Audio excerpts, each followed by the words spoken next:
Japan has begun moving its defense system to the west of the country after North Korea announced plans to launch ballistic missiles into the water near the U.S. Pacific territory of Guam.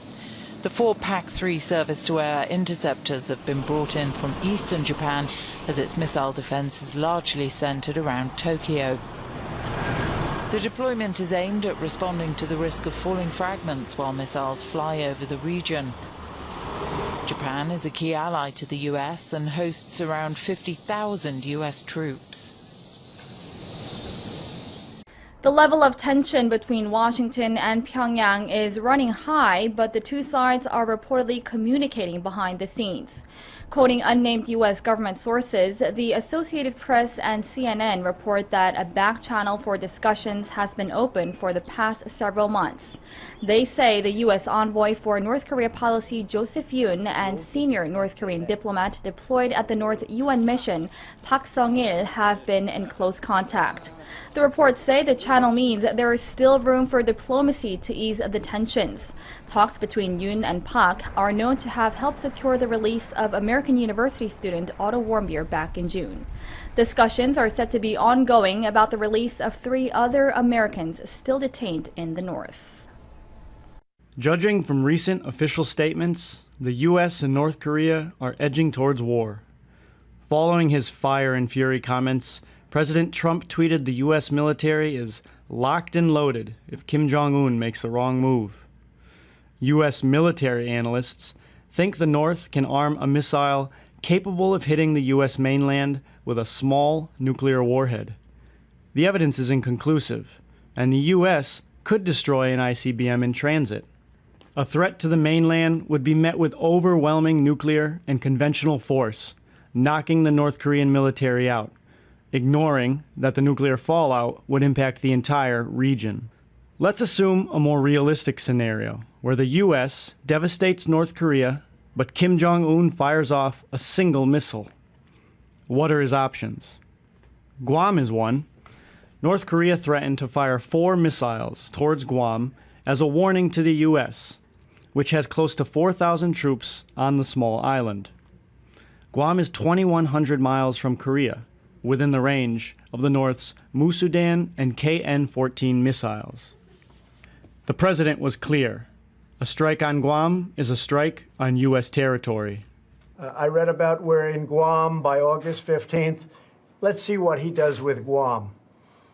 He does something in Guam, it will be an event the likes of which nobody's seen before, what will happen in North Korea. More realistically, the North could hit Japan or South Korea. The effect would be devastating. Tokyo has close to 14 million people. Seoul, about 10 million. 40,000 U.S. troops are stationed in Japan, roughly 23,000 in Korea. There isn't an outcome where a nuclear strike has a happy ending. But even if North Korea fails to launch a missile, or if the U.S.'s newly deployed THAAD system works successfully and batters a few stray ICBMs out of the sky, North Korea can still wreak havoc on the South. Seoul is within the range of North Korean artillery, which could bombard the city well before American or Korean air forces could strike back. North Korea's military capabilities might be more like a pistol compared to the United States bazooka, but unfortunately for President Trump in South Korea, Kim Jong-un is also locked and loaded. President Trump calling out dictator Kim Jong-un, saying the U.S. will not be threatened. But is it time to take action, and potentially preemptive action? What would that look like? Joining me now to react is the author of Warrior Diplomat, A Green Beret's Battles from Washington to Afghanistan, former Green Beret commander and Fox News contributor, Lieutenant Colonel Michael Waltz. Thank you very much, Lieutenant Colonel, for joining us this morning. I mean, this is basically warrior diplomacy right now, trying to use the levers of hard power to bring them to the table. Is the credible threat of a preemptive strike really important in that, and what would that look like? Well, it has to be on the table, and all military options have to be on the table. That's what makes diplomacy effective, and that's what the last administration just couldn't figure out. You know, it's kind of like a football coach that took the pass off the table and just told the world we're going to run. That's essentially what President Obama did. You know, what would it look like? It would look like a series of stealth bomber attacks to take down the air defenses, followed by our more conventional fighters going after the nuclear sites, both the missile sites and his weapon storage facilities. But, Pete, I can't overstate that we probably could not get all of them. At this point, he's been digging these things in for years, and the response that the North Koreans would have in terms of rocketing and putting artillery down on Seoul will cause thousands of South Korean and American casualties. So a preemptive strike, while may be necessary, because not doing so is just going to allow his program to progress even further. We have to have everything else on the table exhausted first and foremost is holding the Chinese responsible. And the Chinese could have a role in my next question as well. Is regime change possibly peacefully or violently or non-violently through pressure from China or some sort of a covert action on our behalf? Well, look, I want to see covert, I want to see cyber, and what I really want to see is really turning the screws to the Chinese economically. I think we could convene an international coalition that is going to put secondary sanctions in place against Chinese firms doing business with North Korea. That's what we did against Iran, and that's what brought them to the table. I think there's a lot more we could do on the economic side. China could crush North Korea economically if it wanted to, and I think the Chinese government maintains relationships throughout the North Korean army, and if they wanted to put their own person in place, that's something we should explore. So, I mean, sanctions have been tried since 1994, and even before that inside North Korea to try to bring them to their knees. They have not worked. It's brought us to this point. You're saying we haven't used the most effective ones yet, and we still could turn those screws. That's right. Yeah, there's this notion that sanctions have been tried and they failed. Sanctions have been put in place, but the Chinese have not enforced them. I mean, sanctions enforcement, including the ones that Nikki Haley just successfully put in place last week, have to be enforced, and that falls squarely on China. We have to hold China responsible, and China could enforce those tomorrow should it so choose. So I think we need the shock and awe of President Trump's rhetoric to change the Chinese calculus that their buffer state is actually going to hurt them more than help them. Briefly, if we don't do anything now, if they continue to maintain the capabilities of an ICBM with the nuclear capabilities on it, what is are we looking at perpetual nuclear blackmail for the foreseeable future? I mean, what's at stake here? There's a lot of people that are just saying, including former National Security Advisor Susan Rice, saying that we just have to settle for a nuclear East Asia. And that means the Japanese are likely to get their own arsenal. The South Koreans could get their arsenal. That's not something I'm prepared to live with. And the other piece here is the North Koreans will only get more sophisticated. Their missiles will get more mobile, so that means they can hide them easier. Submarines? They're going to go, they could possibly go to submarines. They're going to go very quickly from liquid fuel to solid fuel, which means they can launch them faster. And we could see more sophisticated ICBMs with decoys around the warheads and a 3-stage that could reach anywhere in the United States. So the stakes are high to stop this program right now. But I think we have to do everything before military action. You just made a great case. Lieutenant Colonel Michael Waltz, thanks for your expertise this morning. Appreciate it. Joining us now with reaction is Fox News contributor and former U.S. Ambassador to the UN, John Bolton. All right, good evening, Ambassador. It seems that we've never been closer to the brink of a nuclear war than we are right now. Is that a correct statement? Well, I think we're at a crisis point, undoubtedly, because of the progress that North Korea has made on its nuclear weapons and ballistic missile programs, particularly in the last 8 years. So Donald Trump inherits really 25 years of a failed policy of trying to negotiate North Korea out of these programs, and his options are few and not very good. You know what's interesting, Ambassador, is the fact that the president, and he's been criticized for his rhetoric, but the president is making it very clear that he is prepared and ready, locked and loaded, to defend the American people and our territories as well. What's wrong with that? I don't think there's anything wrong with it. You know, we've had 25 years of American politicians, Democrats and Republicans, standing up and saying solemnly, it is unacceptable for North Korea to have nuclear weapons. Same thing for Iran. Well, now we're being told by the same people who said we could negotiate North Korea out of these weapons, say basically, you know, I guess we've got to accept that that they're going to have nuclear weapons. Susan Rice wrote about it in the New York Times this morning on television. She said, I guess our policies failed. And now they're telling us we do have to accept it. I think that's not where Trump is, and that's not where we should be as a people. We should not allow ourselves to be held hostages by this erratic regime and the threat of nuclear terrorism against our country. You know, without looking backward for too long, I mean, do you see the way that some of the administrations, particularly the Clinton administration, giving money to North Korea, and then the parallel of the Obama administration giving money to Iran? I mean, do you see that the appeasement that seems to be going on is only to our detriment, and that it is time for us to stand up, because these bullies are at the point where the Iranians yell death to America, death to the big devil, the little devil, Israel and the United States? I mean, what are we supposed to do, turn around and put our tail behind our legs?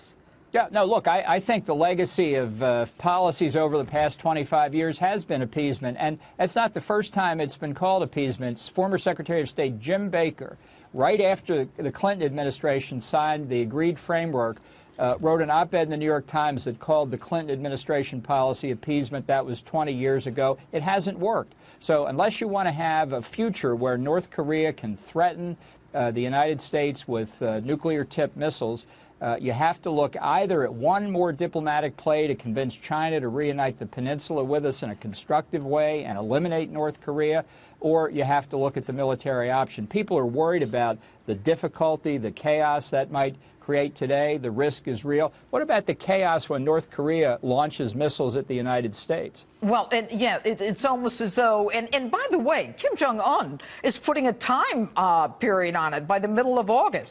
But what's interesting is it's come out that there are back-channel negotiations that began with Otto Warmbier, the American University student who was sent home in a coma and died shortly thereafter, and Tillerson saying, you know, that we will always consider negotiation, even at the point that we're at right now.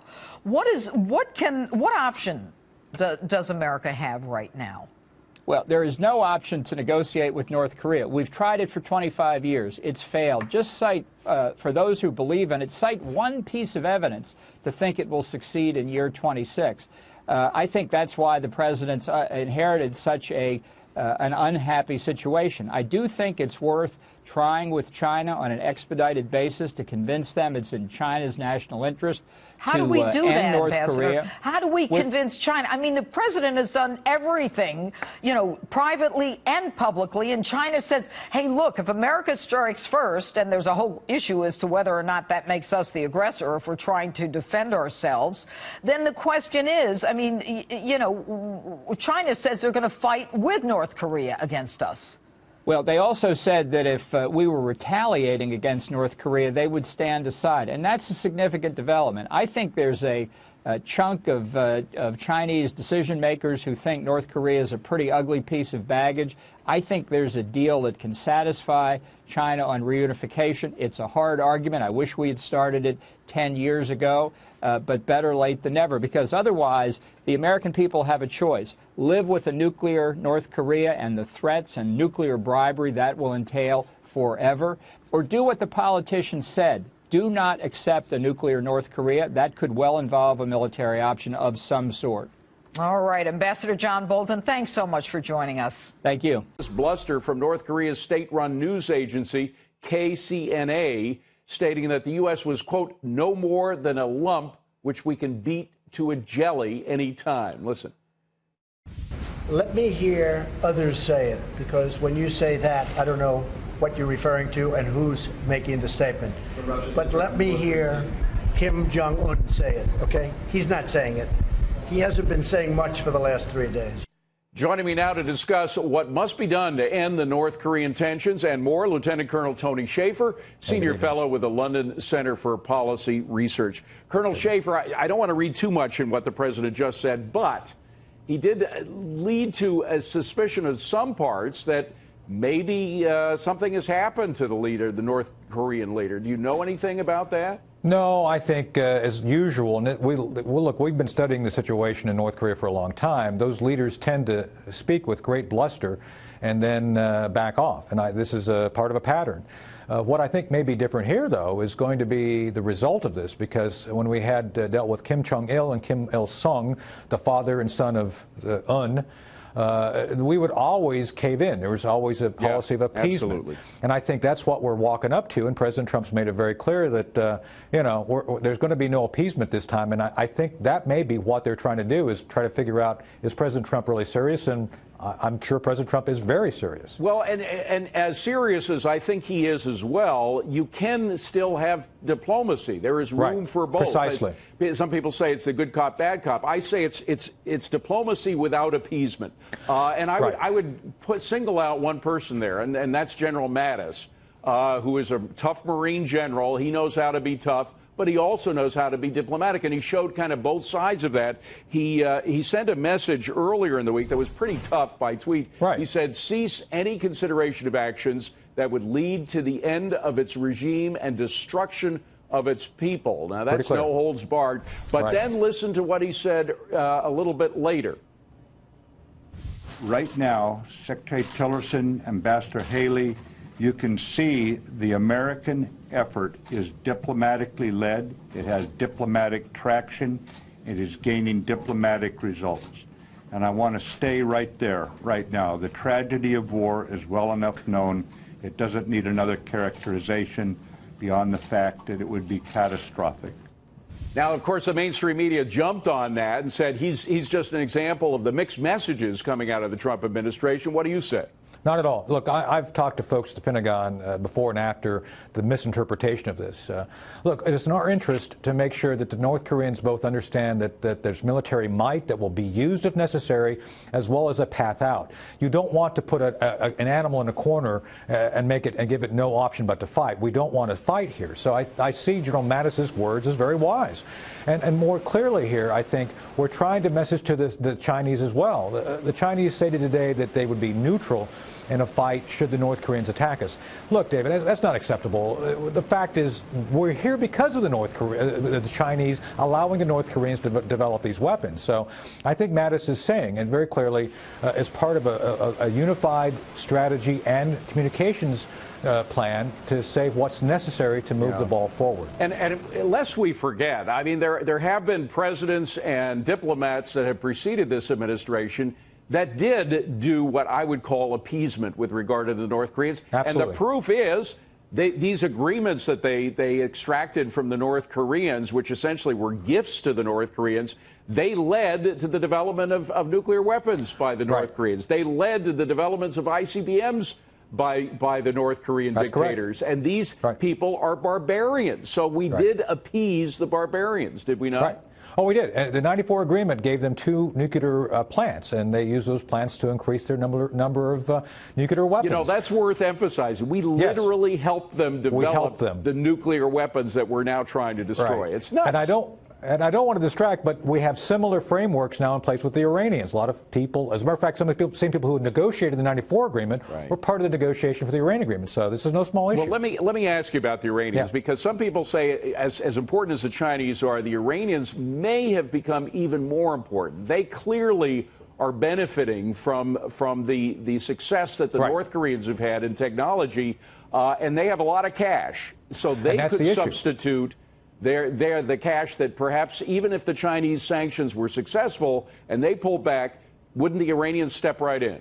They already have. That's why we've seen the rapid progress in the North Korean program. Some of the money we gave the Iranians went to the North Koreans as an outsourcing of technology research. And so, yeah, we're being kind of less than wise the way we deal with these rogue nations. And the other thing to remember, besides the ICBMs, the fact that the North Koreans have miniaturized nuclear weapons, of course, Iran has very close ties. They invented Hezbollah with terrorist organizations. A miniaturized nuke in the hands of a terrorist is a pretty frightening thing. And that's one of the concerns that we've been talking about both amongst intelligence officers and the Pentagon is, yes, you don't necessarily have to have an effective ballistic missile capability to use a weapon. And that's one of the concerns. They would sell it or give it to someone for use in... Now Susan Rice is criticizing the Trump administration for trying a different strategy while warning that a preemptive attack would be a terrible idea.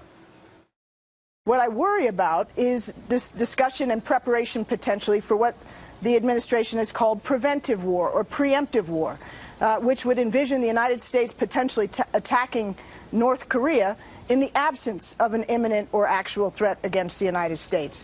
Deterrence makes good sense. That's very essential for us to maintain, and obviously we don't ever take off the table the threat of the use of force.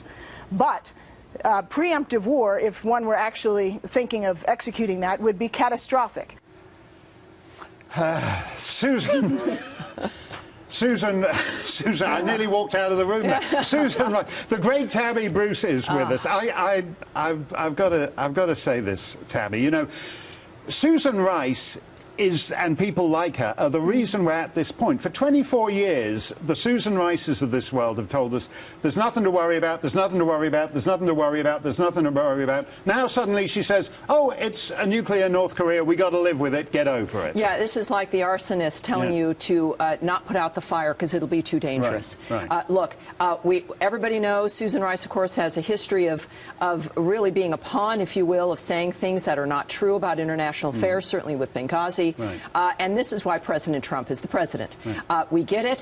It's astounding to me, though, that they still are present, speaking as though they've been dropped in from Mars and had nothing to do with the last 8 years. Right. And I think, though, that the president is focused in this regard, and I understand everybody's got opinions about the nature of what's occurring here, but I can tell you this, and what had a big impact, and we know it did on President Trump, is Otto Warmbier. Right. So if we're going to be speaking about whether or not Kim Jong-un is reasonable and if we can live with a nuclear North Korea, the answer to that, of course, is no. And I think that if we remember the nature of what they did to that young man, sent him back almost as a slap in the face after they killed his brain. These are crazy, maniacal, genocidal individuals who exist in a very interesting way in a sort of religious dynamic, as the Islamists do, with the one family being, of course, worshipped in a religious way. And I think that there's a recognition to that when it comes to issues of death and resurrection and all of that. Yeah, they do. Otto Warmbier, just to remind people, he was a U.S. citizen who was basically questioned to death by that regime, and then, as you say, shipped back because he took a banner. He was trying to, like, getting a souvenir, and they tortured him to death. You brought up Susan Rice's record on Benghazi. Isn't the choice for the basket case states of the world, do you want to be Kim Jong-un or do you want to be Colonel Gaddafi? Colonel Gaddafi cooperated with us after the Iraq invasion. He gave up his weapons of mass destruction, and he did what the West told him to do, and for his pains he died very violently in a ditch in the bloodiest way, chased out of his presidential palace and with his regime collapse. If you do what Kim Jong-un does, they can't give you the Gaddafi treatment. Well, look, I think, though, that we do have the precedent has been set that whether you, and we learned when it came to Gaddafi that there was actually a nuclear program and all kinds of things we didn't know, and of course because we're all being lied to. The UN has been ineffectual. We're it. We are the premier power, and this is about not just saving ourselves, but there are 200,000 North Koreans in concentration camps in North Korea. This is a human rights issue, but we do have the precedent where we can get someone to get rid of their weapons of mass destruction, as you said. It is not unprecedented. And by the way, even if it was, this nation does unprecedented things all the time and either will convince lunatics to give up. And China's helpful now. China's actually said if North Korea strikes first, you are on your own. That is a gift. And I think that shows that they understand that Donald Trump is serious, that the American people understand what's at stake here, despite the rhetoric that we're hearing, awful rhetoric, not supporting the president, casting him as shockingly as the aggressor. No one around the world really believes that. I want to bring up something else you said recently, Tammy, because you recently wrote an article on, quote, the smug bigotry of Trump haters, where you highlight the, quote, thinly veiled contempt of those unlike society's all-knowing benefactors. And the poster boy for this behavior, of course, is Jim Acosta and his cluelessness while debating Stephen Miller last week on immigration. Are we just going to bring in people from Great Britain and Australia? Jim, actually, I have to honestly say, I am shocked at your statement that you think that only people from Great Britain and Australia would know English. And it shows your cosmopolitan bias. And I just want to say... It sounds like you're trying to engineer the racial and ethnic flow of people into this country. Jim, that is one of the most outrageous, insulting, ignorant, and foolish things you've ever said. And for you, that's still a really... The notion that you think that this is a racist bill is so wrong and so insulting.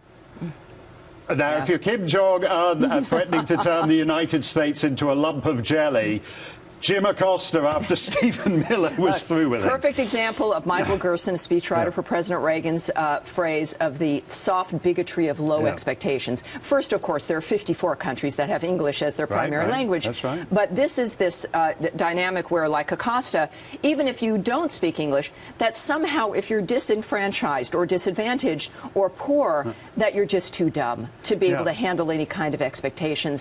That is outrageous. It's what the left has always expected of people. And we see it also, of course, in the universities here. We saw, of course, a lot of bigotry coming out about West Virginia after the Trump rally on Twitter. Yeah, Stu Rothenberg. Yeah, exactly. Yeah. You know, that in West Virginia, people also don't speak English and can't, you know, make a living.